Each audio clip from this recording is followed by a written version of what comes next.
it's gonna, as an employee of the deli, you really never know what you're gonna see when you get here. You could have a list of hundreds of sandwiches that people are gonna pick up, or you could have not much going on.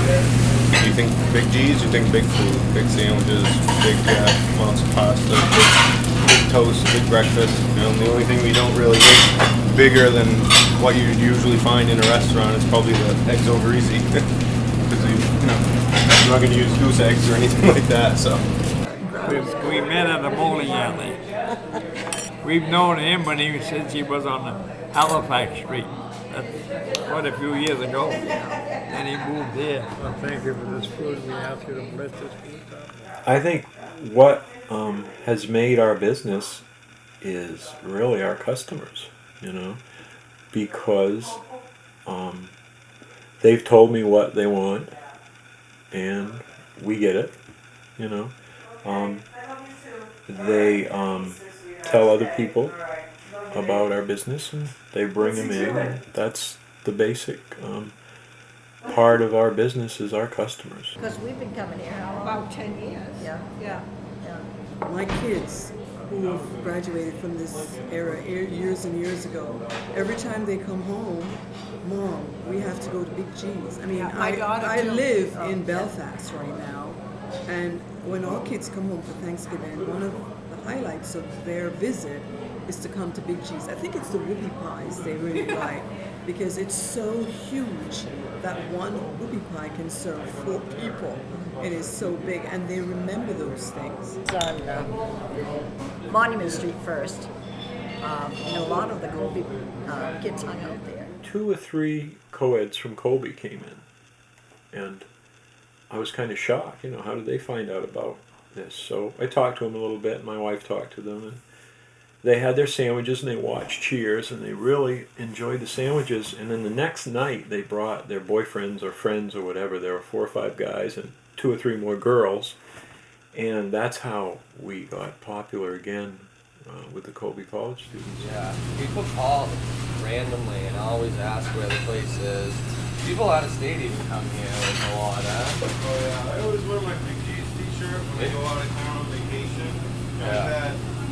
Anywhere from Key West. I was just gonna say, he was in Key Actually, West. in Cincinnati at the airport in there, there was a Cheers bar. And I had like the whole bar just sitting around asking about Big G.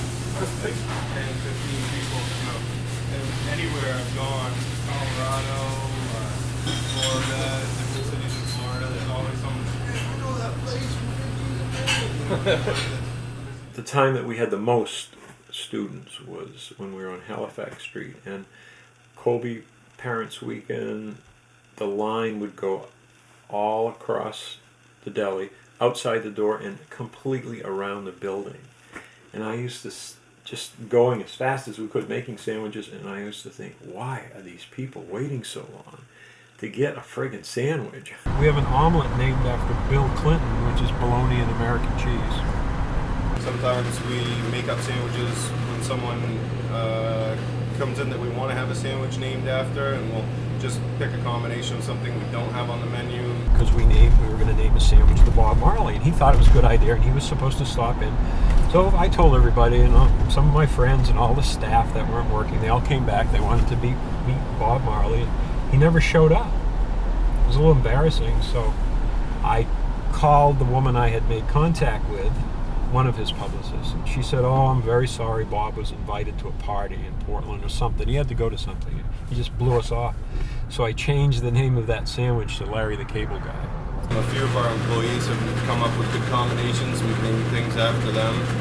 We call it Tina's Pepperoni. It was named after a sandwich maker that we used to have. I just was making up a sandwich one day for my break, and I made up whatever, and I took a bite. I was like, oh my God, this is wicked good. And it's a different combination.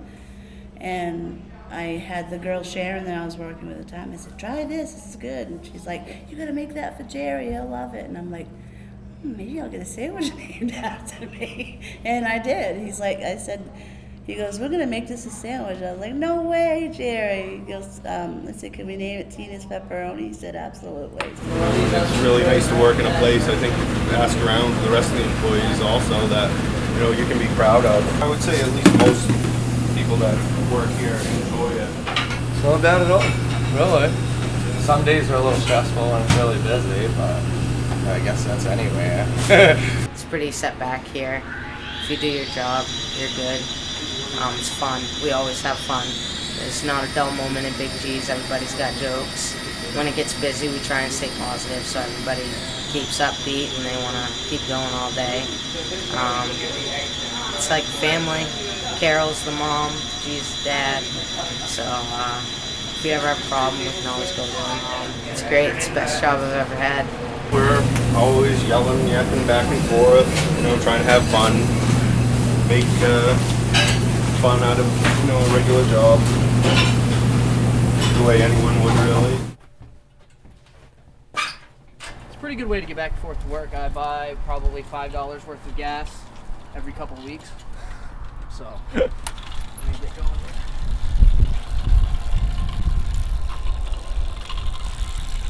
See, we kind of encourage and savor and enjoy that kind of behavior and that kind of outlandish, free-thinking, inventive people using their minds, We tend to hire people that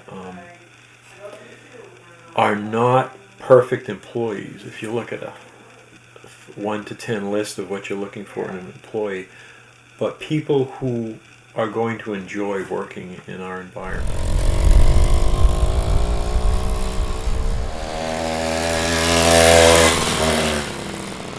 Oh, yes, Jerry used to be a big man. The name Big G's was easy. That's what my nickname was when it started in high school. Because I was big. I used to weigh 390 pounds when I graduated from high school. And I lost a lot of weight 2 or 3 years after that, and I've been around 200 to 250 in that area ever since. As he grew older and, quit smoking and drinking and all that stuff, and he lost a lot of weight. I'm an alcoholic, and I haven't drank for a long, long time, and it works better that way. I get a lot more done, and I stay out of jail, and I was able to open and run a business, and did a lot of things with my life that I wouldn't have been able to do. I might have had a better time, but it might have been Key West or somewhere, but no, I don't function well, so I just stay away from it.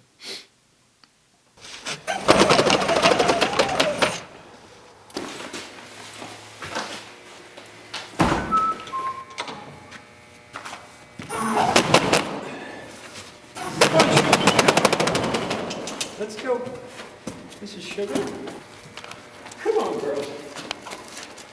They can always come out here in the summertime with a lot of daylight. I have plenty of time to spend with them and to ride them in this area, but it's hard to go anywhere with them, to trailer them anywhere, or to really do anything that requires a lot of effort on my part, because I'm pretty tired when I get out here. But I love them. It's great to have them. And this way I don't need any Prozac. I think horses have a natural, once you develop a relationship with them, a natural way of, showing you how unimportant everything really is that you're worried about. I don't know if this feels good or not, but they seem to like it.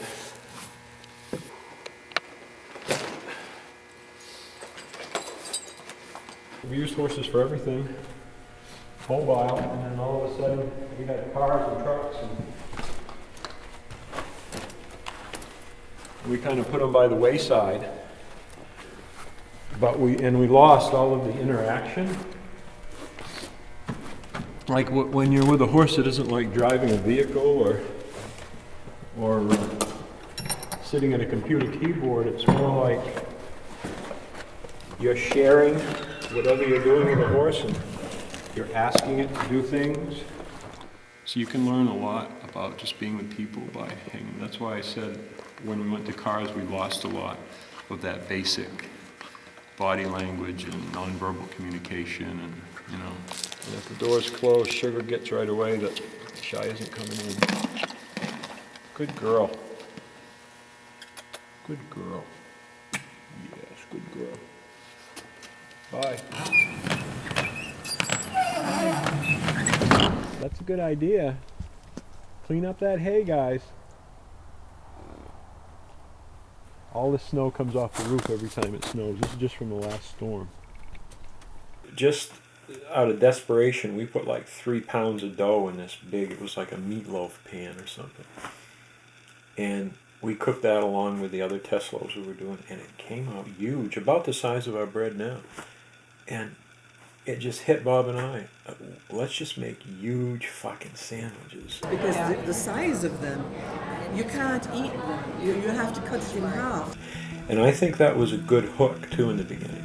People would say, you can't believe how big these sandwiches are. Even today, people will come in with somebody who's never been in and just like watch them when they go up to get their sandwich. Gives you a good feeling to put something out over the counter, see a customer look at it and say, wow, that's huge, that's great, oh, awesome, you know, turn around and walk back to eat it with a big smile on their face. You know, it's a nice feeling, and throughout your job, throughout the course of the day.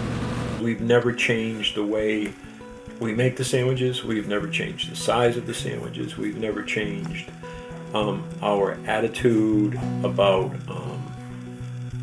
the ingredients, the satire and some of the names. And it's really, really local. It's a family business, and we buy as much Maine-produced food as we can. I'm just always there, so there's a lot of consistency. You know, a lot of what makes a good restaurant is consistency, whether it's bad, good, or wonderful. As long as you get the same thing every time you go, you're going to keep going back when you want to get that thing. You know, just get your mind off, come through the door and just leave everything behind you and come on in and have a good time and have a sandwich and maybe laugh a little bit and then get the hell out so somebody else can come in. You know, it's 1000% a customer-orientated business. And if you can't give somebody something that they like and think they got a good deal on, it doesn't work, you know, and that's the basis of our business. It's just people, feeding people. It's real basic. There's no way to complicate it, you know. Yeah. Just do the best we can every day. That's it. Go home and have fun. If there's any time left.